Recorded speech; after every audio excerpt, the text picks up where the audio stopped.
never affected Blue. Maybe it was because the magic in her blood was harmless. Or maybe it was because the royal council was wrong about iron arches doing a single thing to protect the people from the kind of fey magic that wasn't harmless. Blue shrugged away her thoughts and took a sip of the hot, spiced chicory Papa had made for her before they'd left their farmhouse on the outskirts of the city. The drink tasted of bitter chicory root, sweet cream, and nutmeg, and it almost made up for the fact that the sea fog was still clinging to the edges of the city. Nothing good came from getting out of bed before the sun had chased the fog away. Actually, nothing good came from getting out of bed before the noonday meal, but in 17 years of trying, Blue had yet to convince Papa of that. Papa slung an arm around her shoulder and laid his cheek against the pink headscarf Blue had hastily wrapped around her short black curls. "Almost awake?" he asked, laughter sparkling in his voice. She grunted and took another sip as they reached the corner where he would turn left to open up the shop and she would turn right to join those moving toward the large square where the market was held. "It's only one day a week that you have to get up at dawn," Papa said, his smile a wide slash of white against his light brown skin. "Need any help at the market today?" Blue yawned again. "I'll be fine. Anna is meeting me there to help carry my purchases to the shop." She hefted the burlap sack she'd tossed over her shoulder before leaving the farmhouse, though she knew as well as Papa that she'd carry most of them herself. Hiring little 10-year-old Anna, one of Falaise de la Mer's many homeless, as a delivery girl had been more a decision of the heart than of practicality.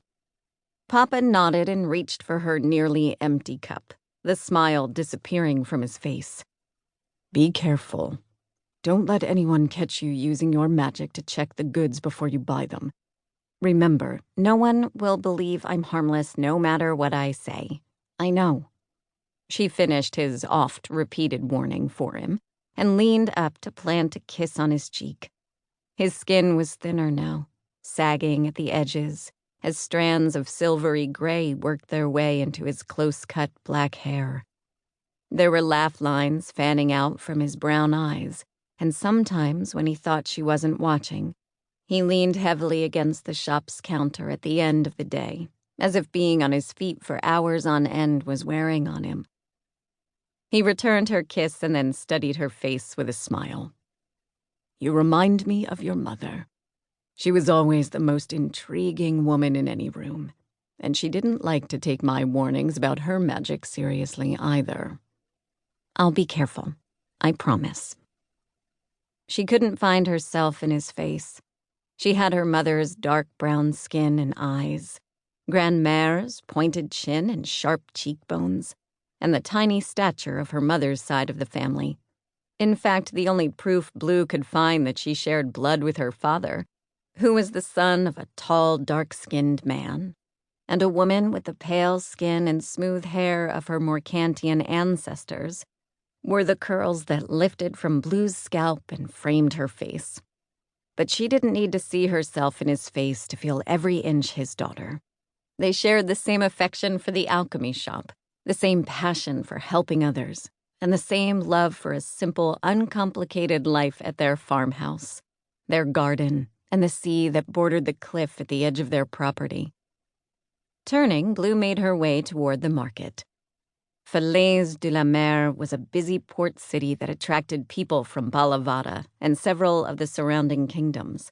But no matter how many moved into the city, the heart of Balavatan culture remained a celebration of food, artistry, and a fierce will to survive.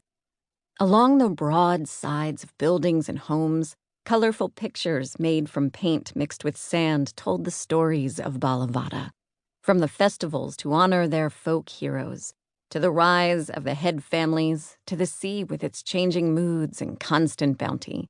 The history of her kingdom surrounded Blue as she ducked through crowds, grumpily eyeing those who seemed wide awake and thrilled about it. When she neared the eastern edge of the quarter, she cast a quick glance at the Gaillards' pale blue mansion, as one of the kingdom's 9 head families.